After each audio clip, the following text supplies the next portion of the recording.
Halo guys, selamat datang kembali di channel seputar sains dan sejarah. Channel yang membahas tentang sains dan sejarah yang ada di sekitar kita. Jangan lupa klik subscribe supaya saya semakin semangat untuk membuat video setiap harinya. Terima kasih. Di video sebelumnya kita telah membahas tentang taksonomi hewan. Taksonomi adalah penggolongan dan pengklasifikasian makhluk hidup berdasarkan ciri dan karakteristik dimulai dari hierarki tertinggi hingga hierarki terbawah. Pada video kali ini saya akan membahas tentang taksonomi tumbuhan, yaitu penggolongan tumbuhan. Penggolongan tumbuhan dimulai dari hierarki teratas yang disebut domain, kemudian kingdom, kemudian divisi, kemudian kelas, kemudian ordo, kemudian family, kemudian genus, kemudian yang terakhir adalah spesies. Jadi perbedaan pada taksonomi hewan dan juga tumbuhan, pada hewan terdapat filum, sementara pada tumbuhan filum diganti menjadi divisi. Kemudian tanaman termasuk dalam domain eukariotik seperti manusia dan juga hewan, karena merupakan makhluk hidup multiseluler yang memiliki banyak sel dan juga DNA yang terbungkus oleh inti sel atau nukleus. Kemudian tumbuhan termasuk ke dalam kingdom Plantae, yaitu kerajaan tanaman terbesar, termasuk tanaman hijau dan juga tanaman berbunga. Sedangkan untuk tanaman seperti fungi masuk ke dalam kingdom terpisah sebagai kingdom fungi. Baik, kita akan mulai videonya dimulai dari divisi.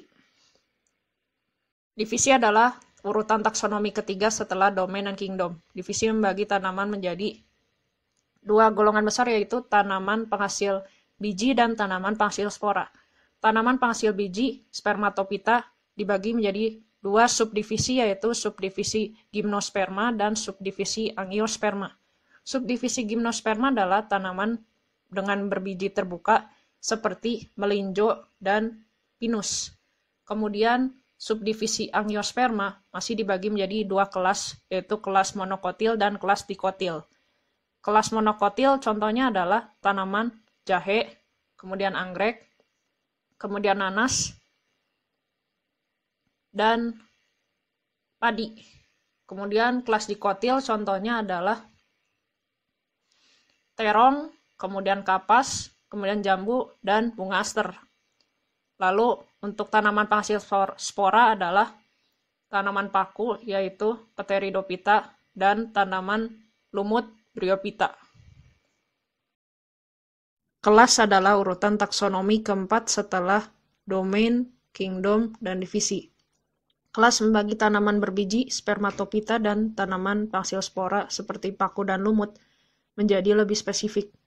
Pada tanaman berbiji selalu berakhiran edonae, dan pada tanaman paku dan lumut berakhiran opsida. Pada tanaman berbiji spermatophyta dibagi menjadi kelas Saecadinae, yaitu Lakis haji, kemudian Ginkgodinae, yaitu Ginkgo biloba, lalu Coniferinae, yaitu Pinus, dan yang terakhir adalah Genetinae, yaitu tanaman liana, tanaman merambat, dan perdu, yaitu pohon semak kecil. Lalu pada kelas tanaman berbiji tertutup angiosperma, penghasil bunga, dibagi menjadi kelas Monocotyledonae, yaitu kelas tanaman berbiji berkeping 1, dan kelas Dicotyledonae, yaitu kelas tanaman berbiji berkeping 2. Pada divisi tanaman lumut Bryophyta dibagi menjadi kelas Bryopsida, yaitu tanaman lumut daun, contohnya adalah Sphagnum squarosum. Kemudian kelas Hepaticosida, yaitu lumut hati, contohnya adalah Rhiciocarpus sp. Dan terakhir adalah lumut tanduk, yaitu Anthecerotopsida, contohnya adalah Anthoceros sp. Pada divisi tanaman paku Pteridophyta dibagi menjadi kelas Psilopsida, yaitu paku purba, contohnya adalah Psilotum. Lalu Lycopsida, paku kawat, contohnya adalah Lycopodium. Kemudian Spenopsida, yaitu paku ekor kuda. Dan yang terakhir adalah paku sejati Pteridopsida, contohnya adalah semanggi. Ordo adalah urutan taksonomi kelima setelah domain, kingdom, divisi, dan kelas. Ordo membagi tanaman dalam kelompok besar. Pada tanaman Angiosperma penghasil bunga, yaitu kelas monokotil, dibagi menjadi ordo Zingiberales, yaitu jahe, kemudian Bromiales, yaitu nanas, kemudian Orchidales, anggrek, dan Poales, yaitu padi. Pada kelas dikotil, tanaman Angiosperma penghasil bunga, contohnya adalah Solanales, yaitu terong, kemudian Malvales, yaitu kapas, Myrtales, jambu, dan yang terakhir adalah Asterales, yaitu bunga. Famili adalah urutan taksonomi ke-6 setelah domain, kingdom, divisi, kelas, dan ordo. Famili membagi tanaman menjadi keluarga besar seperti ordo. Perbedaannya adalah pada famili selalu berakhiran CAE, sedangkan pada ordo selalu berakhiran ales.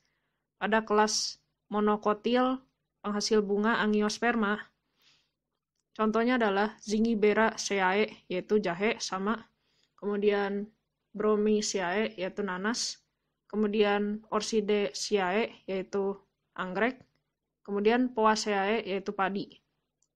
Lalu pada family tanaman berbiji tertutup penghasil bunga kelas dikotil, contohnya adalah Solanaceae, yaitu terong, kemudian Malvaceae, yaitu kapas, kemudian Myrtaceae, yaitu jambu, dan Asteraceae, yaitu bunga.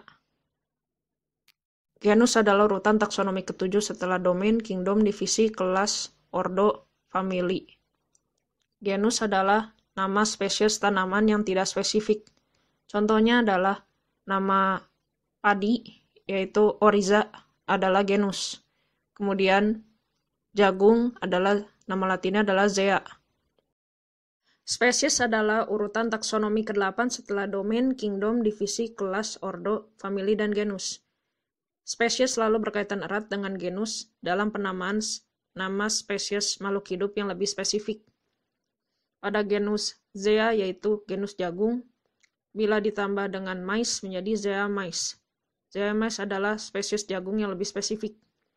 Kemudian Oryza, genus Oryza yaitu genus padi, ketika ditambah dengan sativa menjadi Oryza sativa, yaitu spesies padi yang lebih spesifik.